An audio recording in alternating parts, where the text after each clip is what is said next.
everyone, it's Dragon Rider, and we have some really interesting legendaries to talk about here. The first card that I'm going to talk about is the Rogue Titan. Now, this was revealed kind of on its own a couple days ago, but honestly, I didn't think it was worth doing a video on it by itself.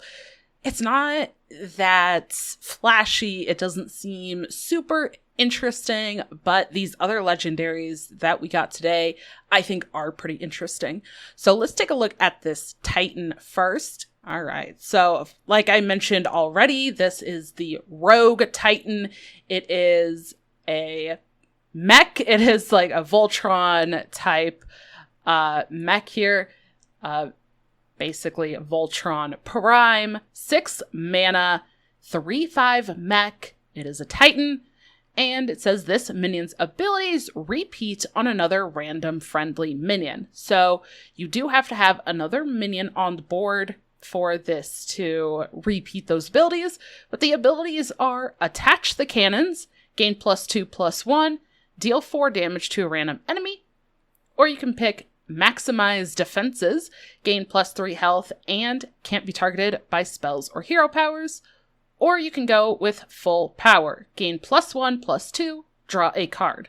So you can choose these without another minion on the board, but it does seem like you want to try to capitalize on these abilities by having another minion on the board. So they have an example here of playing it from hand onto the board while there is another minion on the board, just to showcase that like duplicating ability here. So they show the 3 choices. They pick the gain +2/+1, deal 4 damage to a random enemy. So it deals the 4, gets the buff on the little 1/1, and then deals 4 again, clearing both of the enemy minions. That seems pretty strong when you have another minion on board. And I think for Rogue, some of these drawing cards, dealing the 4 damage, because this also says to a random enemy, that 4 damage can go face as well. I think honestly that to me seems like one of the strongest abilities, is getting that buff and dealing 4 damage. Especially if you repeat that. That potentially is a lot of extra damage that could go face for Rogue. And I don't even think that that's that terrible, honestly. Again, drawing is pretty great. The gaining health and can't be targeted, okay. That seems like kind of a mediocre, I guess, ability. I feel like can't be targeted is not often utilized. Well, switching over though, we got to talk about these next 2 legendaries. They are neutrals. This first one here, Algalon the Observer, was revealed via 4gamer.net. So they do have the English version showing here. Now again, this is a neutral legendary. Algalon the Observer is a 4 mana 4/4. Battle cry, replace your hero power with Algalon's Vision. Now, Algalon's Vision is a 1 mana hero power that says, look at the top card of your opponent's deck. You may put it on the bottom of their deck. Wow. That seems really cool, honestly. I think there are definitely some classes or some decks, even within certain classes, that can utilize a different hero power a bit better than others. For example, something like Mech Mage, you don't really often care about using the hero power, especially for 2 mana. You want to be spending your mana playing minions. So oftentimes things like more minion heavy or minion focused decks might not utilize their hero power, and especially for the 2 mana. Sometimes that's fine in something like Demon Hunter, where you can utilize the 1 mana hero power and be attacking, and it often works with some of those minions. But some decks don't really utilize the hero power quite as well, or it doesn't really work with the archetype within that class. And I think this is a really cool way to shift that narrative on the hero power and try something a bit different. Because it's neutral, you can play it in any type of deck that you might want. And because I said, that some classes or some archetypes within classes utilize hero powers differently, I don't think that this is going to be something that's played in every single deck or every single class. I think this is going to be something that probably is utilized in 2 or 3 kind of upper tier standard, like competitive type decks. It's also kind of interesting, honestly, because I think initially looking at this, people would say, oh, that's such a powerful effect. You're getting to look at your opponent's top deck of their card and you could put it in the bottom and then they can't draw to it. Maybe, right? Because there also is still a lot of dredge. And I think dredge and even things like Sir Finley that switches those cards from your hand into the bottom of the deck make this hero power a little bit less overpowered. So there does seem to be some counterplay or ways that even, let's say your opponent plays Algalon against you, uses that hero power, then you have some sort of dredge effect, and you may be able to just pull that card that was on the top out of the bottom of your deck anyways. That could actually be beneficial for you if the top card was not that great. Maybe they just keep it on top. It's probably going to give them the option, right, to keep it on top or put it on the bottom. So maybe they just keep it on the top anyways. But I do think that there is some counterplay.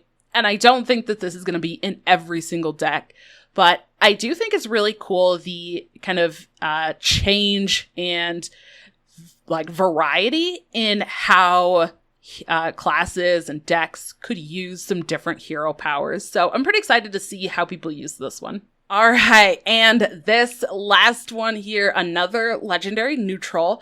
This one was revealed via GameSpot, and boy, do we got to talk about this card. I don't know. I think this card is super, super cool, and there's a lot to it. So this is Ignis, the Eternal Flame.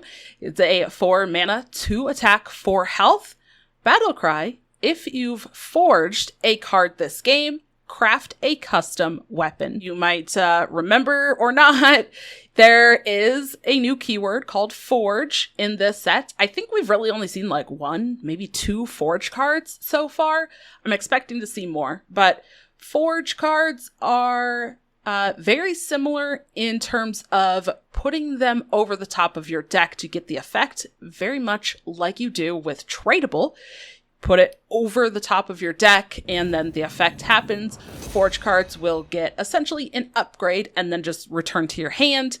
You have to pay 2 mana for that forge effect, but obviously the forged version of whatever card you just forged becomes stronger. Now, this is going to take effect as a battle cry, so you can't just summon this guy from your deck and get the effect. You have to play it as a battle cry, but it does say if you forged a card this game, which doesn't, you don't have to have this in your hand when you forge a card. It's a little bit less restrictive in that way, so I do like that fact. Now, the crafting a custom weapon, we have to talk about this and what that really means. All right, so here on the official website, we have Ignis, the card, and then look at all these related cards. All right, so let's talk about this. So essentially what's going to happen is if you have forged a card, you will get a discover option of 3 different base weapons. That will be the first part of your custom weapon crafting here. And the first one is this 1 mana 2/2 runic short sword. Or you can pick the 5 mana 3/4 runic axe. Or you can pick the 10 mana 5/6 runic great mace. So you're picking a 1 mana, a 5 mana, or a 10 mana weapon. And of course, the stats get better based on the mana cost. Then you will get an option of randomized between 5 different choices. You'll have a discover, so it's only going to show you 3 of the 5, but these are the options. You will have Deceit of Loken, which is going to give your weapon poisonous. You'll have Hope of Sif, which gives your weapon lifesteal. Storm of Thorim, which gives it Wind Fury. Flame of Odin, which gives it also damages adjacent minions. And you'll get Spark of Ra Den, which is your hero is immune while attacking. So you will get 3 of those 5 choices, which seem pretty sweet. They're very flexible. And then you will get a 3rd discover to finish this crafting of your custom weapon. Now, the 3rd one is kind of going to base on which weapon choice you had. So on here, you can see like there's 3 Chill of Hodirs. There's 3 Pain of Jotun. Those are just showing the different levels. So for example, Chill of Hodir, this is Death Rattle. It will give your weapon the Death Rattle, deal 1 damage to all enemies.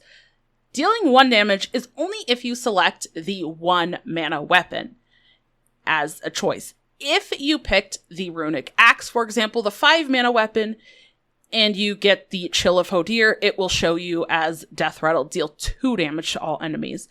If you pick the 10 mana option, it will show you Chill of Hodir, Death Rattle, deal 4 damage to all enemies. So these 3rd options do scale with the size of the weapon, the cost of the weapon. So we have Chill of Hodir, which is a Death Rattle, dealing damage to enemy minions. You also have Light of Tyr, which is after your hero attacks, gain armor. So you'll either gain 2 armor if it's the cheapest weapon, 4 armor for the 5 cost weapon, or 8 armor if it was the 10 cost. Then you have Genius of Mimiron. It is after your hero attacks, summon a random costing minion. If you chose the 1 cost weapon, you'll get a 2 cost minion. If you chose the 5 cost, you'll get a 4 cost minion. And if you chose the 10 cost weapon, you will get a random 8 cost minion. Then there is the Pain of Jotun. This is dealing damage as a battle cry. So battle cry, deal 2 damage if you picked the first. You'll get 4 damage for the middle weapon and deal 6 damage for the 10 cost weapon. And then the last option is Wisdom of Freya. After your hero attacks, you're going to draw cards. So it's drawing a single card for the 1 mana weapon, drawing 2 cards if you went for the 5 cost weapon, and drawing 3 cards if you went for that 10 cost weapon. So there's kind of a lot going on here and a lot of different directions that you can take these weapons. I mean, you could go for a 1 mana 2/2 weapon that also has lifesteal, that also deals 1 damage to all enemies on a Death Rattle effect. Wow. Like, that is so cool. And you can make it change however you want. And based on those discovers, there's a lot of different directions that you can go with that. And I just think this is really, really cool. This is kind of reminiscent of the, custom, like the build a beast and, creating a custom beast, but it's a weapon.